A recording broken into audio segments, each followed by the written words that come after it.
Atos dos Apóstolos, capítulo de número 13, versículo de número 22. Todos acharam?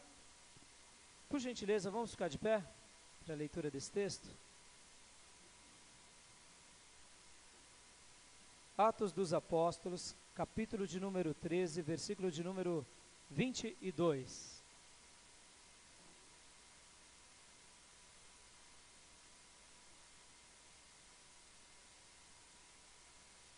Eu quero ler a segunda parte desse texto.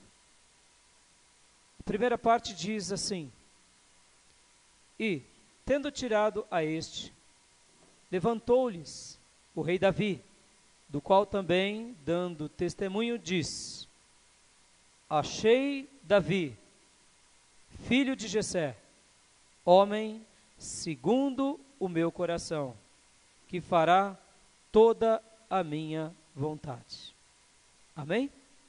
Eu quero ler dos 2 pontos em diante, eu queria ler com vocês. Indiferente da sua versão, depois do diz, no 3, tá bom? Vamos ler juntos? Achei, vamos lá? 1, 2, 3. Achei Davi, filho de Jessé, homem segundo o meu coração, que fará toda a minha vontade. Vamos orar em nome de Jesus. Te convido a fechar os olhos, curvar a sua cabeça e pedir agora para que Deus fale aos nossos corações em nome de Jesus. Querido Deus, nessa hora nos colocamos diante da Tua presença, pedindo a Tua misericórdia sobre as nossas vidas, pedindo que essa passagem que acabamos de ler, e que a história desse homem que foi Davi, pela qual o Senhor diz que era um homem segundo o teu coração, que possamos aprender nessa noite, aprender a ter um coração também segundo o teu coração, aprender com a vida desse homem de Deus, aprender com as obras desse homem de Deus, para que o teu coração se alegre conosco, para que possamos cumprir com toda a tua vontade, realizar com o teu querer, e assim te agradar, no nome santo e precioso de Jesus. Amém. Pode se sentar, queridos. Amém?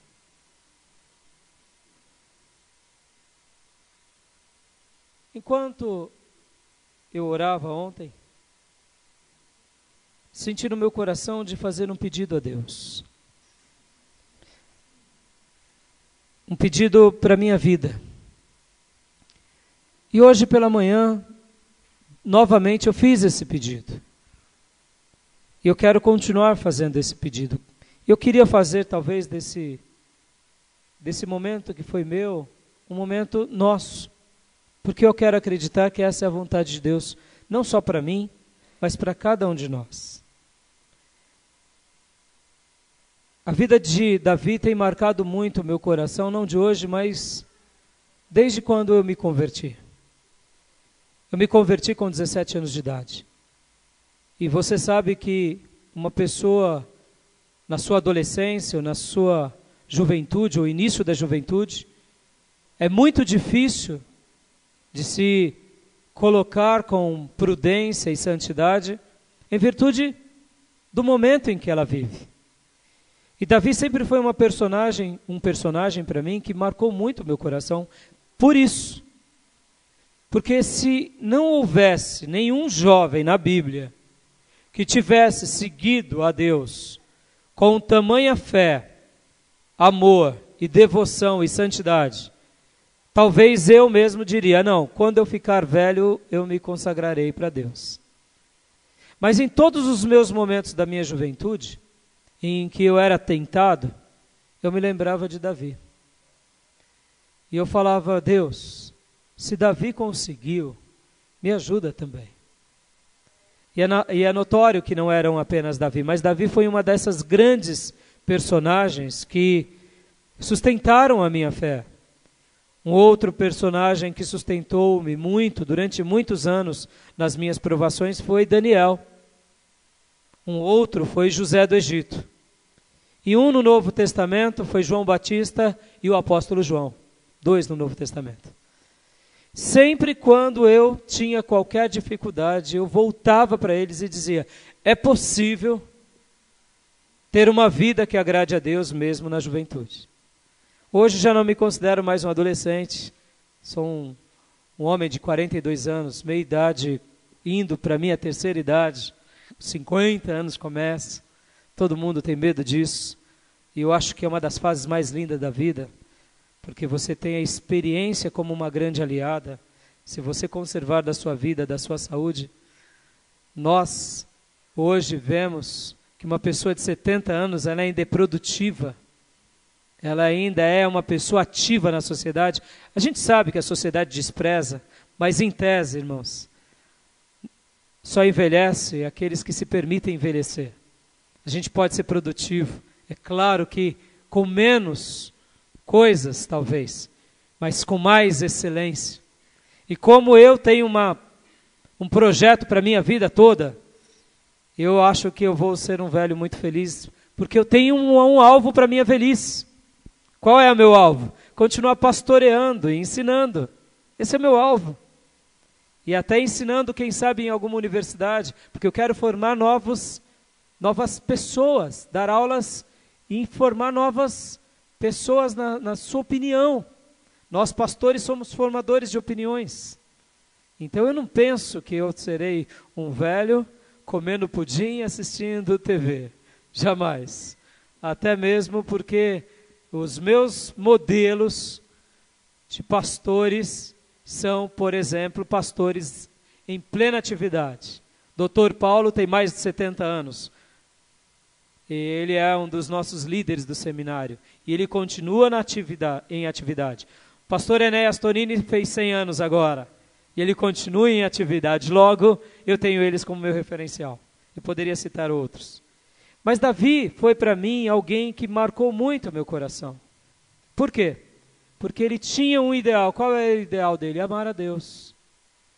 O ideal dele era servir a Deus. Eu quero dizer hoje aqui para vocês, porque o tema da minha mensagem é amar a Deus, buscar a santidade de Deus e um coração repleto de adoração.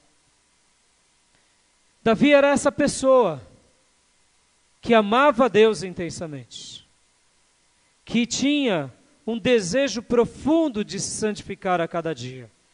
E a vida dele é marcada disso, porque ele teve dificuldades, sim, na sua juventude, sim, mas as grandes dificuldades de Davi foi já na sua vida adulta. Foi na sua vida adulta onde ele, de fato, passou por alguns momentos difíceis, com fraquezas, com lutas, e até na sua velhice, depois que ele já era rei de Israel. Davi não foi uma pessoa perfeita, mas a biografia dele é marcada de significado e de valor. Então eu quero refletir com você, porque o meu coração tem sido desafiado em cima dessa biografia tão linda que é o rei Davi. E ontem, enquanto eu orava, eu não disse muita coisa a Deus, a não ser: Deus, eu quero te amar mais. Eu quero, Senhor, te amar mais. Senhor, eu quero me consagrar mais ao teu serviço. Eu quero me santificar mais, não a santificação daquela ideia hipócrita, legalista, de um olhinho talvez doce, meigo. Não. A santificação bíblica, de ser uma pessoa que vive na sua personalidade total e que ao mesmo tempo Deus se manifesta por meio dela. E eu quero, Senhor, ser um adorador, alguém que te adora, em meio a qualquer circunstância, em meio a qualquer realidade. O texto que nós lemos aqui diz que Deus estava dizendo: achei Davi, filho de Jessé, homem segundo o meu coração, que fará toda a minha vontade. Eu quero te dizer, querido, que você só descobrirá sentido para a sua vida enquanto você estiver vivendo o centro da vontade de Deus para a sua vida. A sua vida só tem sentido, só tem razão de existir, na hora que você descobre qual é o plano que Deus tem para você. E quando você está cumprindo com esse plano, é como se você entrasse em sintonia com o universo de Deus e começasse a existir plenamente. Vou tentar te explicar essa tese. Se Deus te chamou para você cantar, e você desejar, ao invés de cantar, ganhar dinheiro, você vai ser um rico infeliz. Se Deus te chamou para você ser um pregador do Evangelho, um missionário, ou um evangelista que sai batendo de porta em porta, e você é uma pessoa que tem muita habilidade, já que você é um evangelista, você é persuasivo, e você então usa essa persuasão para ganhar dinheiro, você será um rico infeliz. Ou se você usar essa persuasão para tentar tomar proveito, por exemplo, e se tornar um homem público, mas Deus não te quer cuidando da administração pública, Deus te quer indo de casa em casa e levando a mensagem do Evangelho. Você será uma pessoa famosa e infeliz. Se Deus tem um propósito para você, e você está no outro propósito que não é o de Deus, a sua vida não está em sintonia com Deus. E eu quero te dizer que o plano que Deus tem para você é único, é exclusivo e é especial. Porque você também é único, é exclusivo e é especial. E dentro das categorias de planos, existem diversos planos. Existem planos de sermos líderes denominacionais ou de sermos simplesmente um líder local. Que apacentaremos um pequenino rebanho, mas esse era o plano de Deus. Na história da igreja, depois da Reforma Protestante, houve um pastor chamado Jonathan Edwards. Ele pregou muitos sermões na sua vida, muitos. Mas um sermão dele, um único sermão dele, se tornou clássico na literatura evangélica, mundial. Pecadores nas mãos de um Deus irado, é o tema. Deus colocou um tema para ele, para que ele pregasse sobre isso. Ele orou durante muito tempo e jejuou durante muito tempo. E ele era um pregador que escrevia a sua mensagem. Mas ele orou tanto e jejuou tanto, que ele, num domingo, preparado por Deus, deu o tema da mensagem dele e começou o sermão dele. Irmãos, dizem que os irmãos da igreja se levantavam os pés das cadeiras e dos bancos e seguravam com medo nas cadeiras, porque sentiam as labaredas do inferno queimando nos seus pés. E ele não era um pregador eloquente como Apolo, ou como alguns da história, como Whitefield, por exemplo, que foi um grande orador da história protestante, pastor, batista, pregador, puritano magnífico.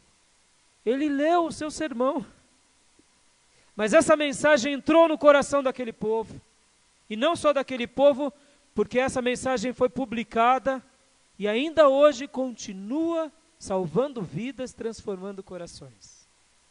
Mas pelo tema, pecadores nas mãos de um Deus irado, parece que Jonathan Edwards era um pregador irado, como aquele pregador que bate no púlpito e fala e bate o pé. Não, dizem que ele era amável, dócil. E a igreja dele era uma pequenina comunidade campesina. Olha que interessante. Mas Deus sonhou aquela igreja para aquele homem, e foi naquele lugar que ele marcou vidas e escreveu não uma história apenas naquela geração, mas em muitas outras gerações. Pastor, como que a gente faz isso? A gente faz isso quando a gente vive intensamente a vontade de Deus. Queria te fazer uma pergunta. Você está vivendo no centro da vontade de Deus? Responde só para você. Você está vivendo no centro da vontade de Deus? Ou é a sua vontade que tem regido a sua vida? Você pode até se tornar famoso, se tornar célebre, mas se for a sua vontade, você nunca vai viver intensamente os planos e os desígnios de Deus. Porque eu quero dizer para você que para a sua vida Deus sempre tem o melhor. E a vontade que Ele tem para você é boa, é perfeita e é agradável. Pergunta para o irmão que está do teu lado, você tem vivido a vontade de Deus intensamente, irmão? Pode perguntar. Para o irmão que está atrás, na frente, olha, você tem vivido a vontade de Deus, meu irmão?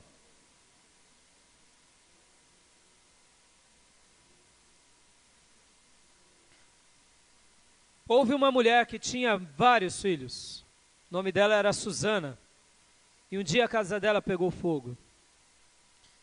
E após pegar fogo, como ela tinha muitos filhos, ela viu que faltava um dos filhos do meio. E de repente, em desespero, começam a orar e pedir socorro. E de repente, em meio às labaredas, sai John. John saiu do meio das labaredas vivo, milagrosamente. A partir daquele dia, aquela mãe, Susana, presta bastante atenção, hein? Presta bastante atenção. Ela tinha, se não me falha a memória, 10 filhos, ou mais de 10. Todos os dias, ela lia uma porção da Bíblia com todos esses filhos. E orava individualmente com cada um deles. Mas depois dessa experiência, ela falou assim, John é diferente. John é especial. Porque ele é o tição tirado do fogo. Porque ele saiu, ele era branquinho, saiu todo escurinho. Marcelinho, negãozinho, entendeu? E sem nada, sem nada. Vocês entenderam, né?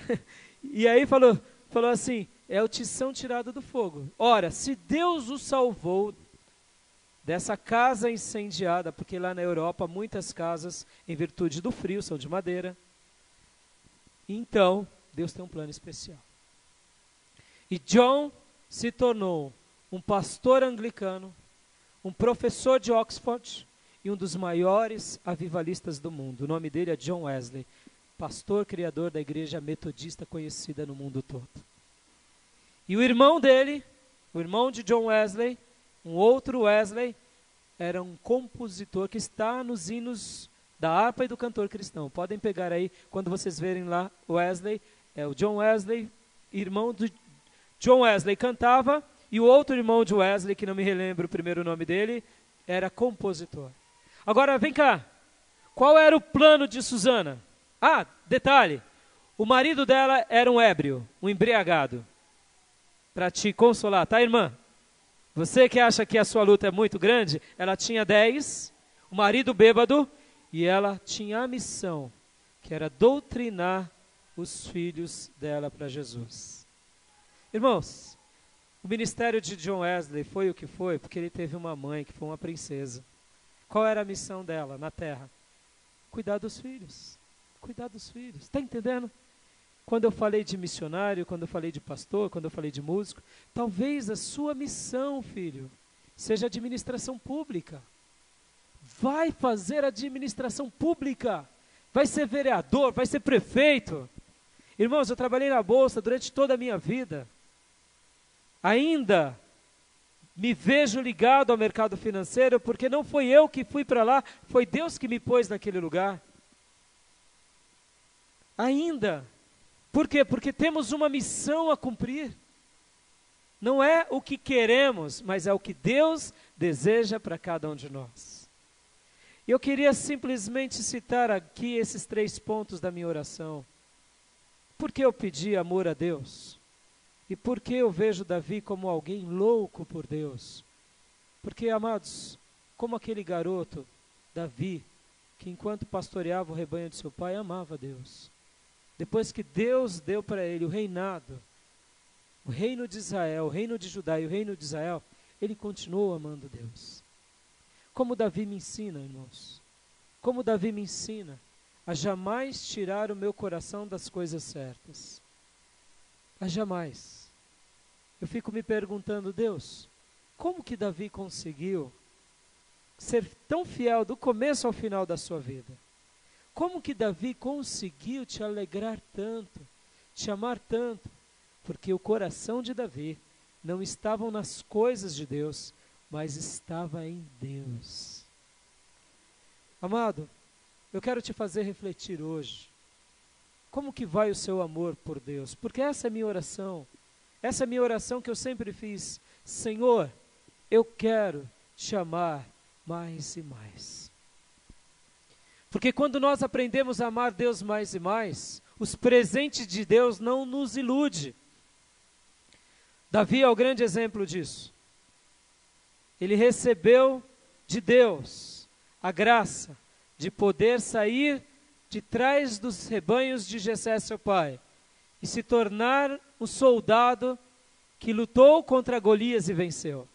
Logo depois se tornou escudeiro do rei Saul. Logo depois se tornou um dos generais de Saul.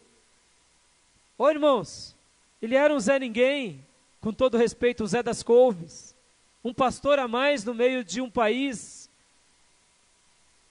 regido pelas suas leis, as leis de Deus. E ele se vê agora como um general de batalha, em que as mulheres cantavam, Saul matou milhares e Davi dezenas de milhares. E o coração dele não se rendeu ao glamour do sucesso. Por quê? Porque ele amava Deus. Ele amava Deus.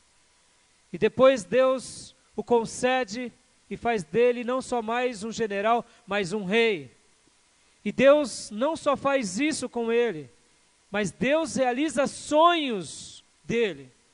Enquanto eu dava aula de teologia sistemática esses dias, irmãos, olha só, presta atenção, Davi foi alguém que sonhou com algo e Deus consentiu com o sonho dele. O templo não era projeto de Deus. O tabernáculo era projeto de Deus. A Bíblia fala que quando Deus deu a visão do tabernáculo para Moisés, Deus diz, Moisés, faça e escreve segundo tudo que você vistes no céu. Então Moisés escreve. A narração bíblica do Êxodo demonstra que no céu há um tabernáculo, há um candeeiro, há um altar, há aquelas inscrições. Mas o templo não era projeto de Deus. Mas Davi tinha dito para Deus, Deus, eu moro em palácios e a tua arca está em tendas. Me deixa construir uma casa. E aí Deus vem para Davi e diz, mas Davi, eu sou homem que irei morar em casa? Os céus dos céus não me cabem e a terra é estrado dos meus pés. E parece que Deus vai então repreender Davi. E de repente Deus vem e diz, mas você não vai, mas o teu filho vai construir uma casa. É como se Deus dissesse, filho, o teu amor por mim é tão grande que eu vou conceder as tuas escolhas. Eu vou permitir que o seu desejo seja meu desejo. Você não vai ser alguém que construirá o templo, mas teu filho vai. E aí Davi então se prepara e cria um depósito de tesouro pessoal, já preparando pela fé pelo templo. Quando ele morre, Salomão constrói o templo, os tesouros que Davi já tinha dedicado pela fé, é colocado no templo e toda aquela majestade e glamour do templo é revelado no Império de Salomão. Agora, por que houve templo? Porque um dia alguém sonhou com o templo. E Deus consentiu com aquele sonho de amor. Porque Davi queria que Deus fosse glorificado em toda a terra. Irmãos, leiam os Salmos de Davi. Davi não era um homem que tinha uma visão pequena. Ele dizia que toda a terra louve ao Senhor. Que todos os povos o bendigam. Que todo ser engrandeça a Deus. Por quê? Porque ele amava a Deus. Ele amava. Como esse garoto, como esse homem, como esse rei, ele não se perdeu. Antes, ele amou cada dia mais. Eu quero um dia poder também crescer nessa habilidade de amar. Como nós nos envelhecemos e crescemos em experiência, eu quero também crescer na experiência de amar a Deus, como Davi também. E você? Quero te desafiar hoje a você fazer essa oração também. Senhor, me ensina a te amar mais e mais. Porque quando aprendemos a amar a Deus na sua essência, daquilo que Ele é, naturalmente, amaremos o povo de Deus. Lembram que os 2 mandamentos são: ame ao Senhor acima de todas as coisas e o próximo como a si mesmo? E o apóstolo João diz assim, que quem realmente ama a Deus é aquele que ama ao próximo. Porque como eu posso amar a Deus que não vejo, se eu não amo ao meu irmão que vejo? Se eu realmente amo a Deus, na sua essência daquilo que Ele é, eu cuidarei do povo de Deus. Eu amarei o povo de Deus. E é por isso que eu pedi para Deus: eu quero te amar mais e mais, Senhor. Eu quero te amar mais e mais. Irmãos, ainda só mais um dado sobre isso. Até a música no tabernáculo era uma música que os levitas faziam limitadas. Davi cria não mais apenas um grupo de levitas para adorar no templo, no tabernáculo, no templo, mas Davi cria um exército, uma orquestra para engrandecer o nome do Senhor. Já nos textos de crônicas, quando Deus se manifesta ao coro de músicos levitas, o texto diz assim: faça tudo segundo as ordens do rei Davi, porque essas foram as ordens de Deus. Davi queria tanto engrandecer a Deus, que ele não se limitou simplesmente com alguns adufes e alguns pandeiros, mas ele colocou diante do templo de Deus uma adoração exclusiva. Segundo lugar, na minha oração eu pedi: Senhor, eu quero me consagrar, eu quero me santificar. E eu aprendi que a santidade, ela está para nós como deslocamento, irmãos, muito mais do que para estágio. A gente tem uma impressão de que a gente vai crescer em santidade quando o quê? Quando a gente se torna um diácono, aí eu vou ser santo. Eu me torno um pastor, aí eu vou ser santo. Não. A santidade é um processo que a gente alcança todo dia. E mesmo depois que você recebe alguns ofícios, você deve continuar crescendo em santidade. Porque a palavra santo significa separado. E separado do quê? Separado do erro. Separado daquilo que não agrada a Deus. Eu vejo na vida de Davi alguém que errou, sim, mas alguém que teve um profundo desejo de se arrepender diante dos seus erros. Os 2 maiores erros de Davi foi com Betseba e depois no recenseamento. O erro de Davi com Betseba foi aquele erro compulsivo de uma paixão descabida, de uma paixão alucinada, onde ele se entregou, mas ele depois se arrependeu. E depois, quando ele faz o recenseamento do povo, a Bíblia diz lá em Reis, em Crônicas, que o diabo tentou aliciar o coração de Davi por meio do povo e ele caiu nisso. Ou seja, foi um pecado que ele foi induzido, mas ele caiu. E Deus também, de uma forma direta e indireta, o cobra disso. E Davi, nessas 2 ocasiões, se arrepende. Com Betseba, o Salmo 51 é a grande demonstração do seu arrependimento. E com o recenseamento, é daí onde nasce o lugar onde Davi constrói o templo. Por quê, irmãos? Eu queria te dizer a minha segunda oração: Senhor, me consagra um pouco mais. Nós somente conheceremos a Deus cada dia mais com santidade, irmãos. A palavra de Deus diz assim lá em Hebreus: buscai a paz com todos e a santificação, sem a qual ninguém verá o Senhor. A gente tem que lutar contra o pecado a cada dia, como um grande inimigo das nossas vidas. Amém, igreja? E o meu terceiro e último ponto é a adoração. Davi adorava a Deus. E como ele adorava, pastor? Só sorrindo? Ele era um bobo, tonto, que tudo estava dando errado, ele ria e falava: está tudo bem. Não. Davi adorava a Deus, mesmo em meio ao choro, mesmo em meio à agonia, mesmo em meio ao terror. Ele chorava, ele se rasgava diante de Deus. Igualzinho a nós, queridos. Qual é o livro que mais nos identificamos na Bíblia? Qual é o livro que mais gostamos de ler porque mais nos identificamos nos dilemas da alma? Salmos. Por quê? Porque são gestos em que nós nos desnudamos ou nos identificamos com o escritor. O escritor, ele realmente fala de todas as suas dores, como eu e você, amado. Pode ler os Salmos de Davi. Davi se revolta contra o inimigo. Davi se revolta contra ele mesmo. Davi não entende as incógnitas da vida. Mas o que ele faz com tudo isso, num dado momento? Ele adora a Deus. E enquanto eu pensava sobre isso, me vinha uma segunda coisa sobre adoração. Olha que interessante. Como é importante adorarmos a Deus. Porque a gratidão só nasce de alguém que adora. É impossível adorarmos a Deus e sermos cristãos ingratos. Se eu sou um crente ingrato, é porque a minha adoração não está sendo genuína. Porque se eu sou um adorador, eu sou alguém ingrato. Por quê, pastor? Em tese, eu acredito que Deus está no controle das nossas vidas. Essa foi a minha oração de ontem pela manhã.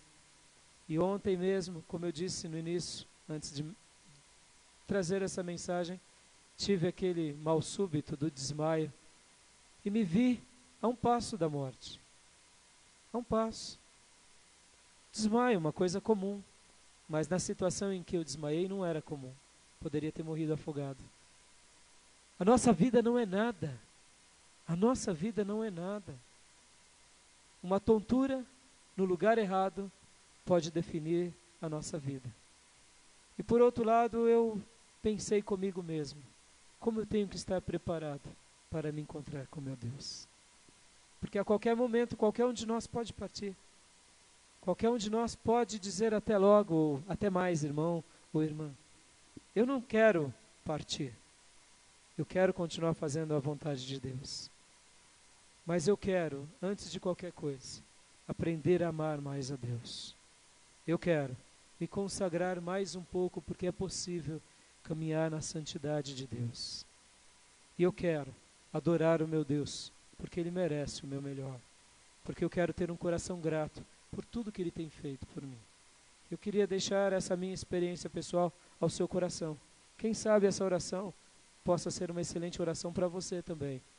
Quem sabe você que está buscando tantas coisas vazias, buscando, quem sabe, um romance a mais, uma paquera a mais.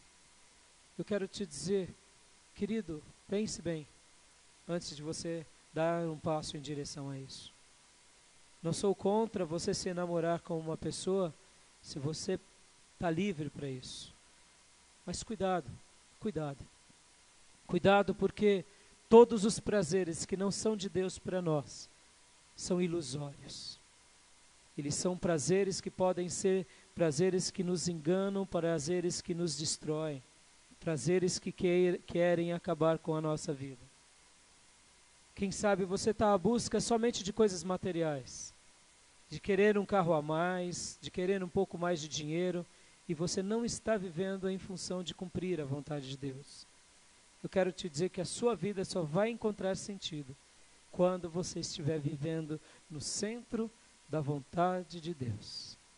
E quando você viver no centro da vontade de Deus, você e eu poderemos, quem sabe um dia, ouvir do próprio Deus: eu achei em Ferraz de Vasconcelos, eu achei em Poá, ou aqui nessa região aqui do Alto Tietê, alguém segundo o meu coração, que faz toda a minha vontade. Quando fazemos a vontade de Deus, Deus sorri para nós. Podemos ter milhares de perseguições, mas se Ele sorrir para nós, é o que importa. A gente está feliz nos braços seguros de Deus. Eu deixo essa minha oração, que eu vou continuar orando por mim sobre isso e outros motivos, para que seja, quem sabe, uma boa lição e um bom motivo para que você ore também. Amém? Feche seus olhos, curve a sua cabeça e vamos orar em nome de Jesus.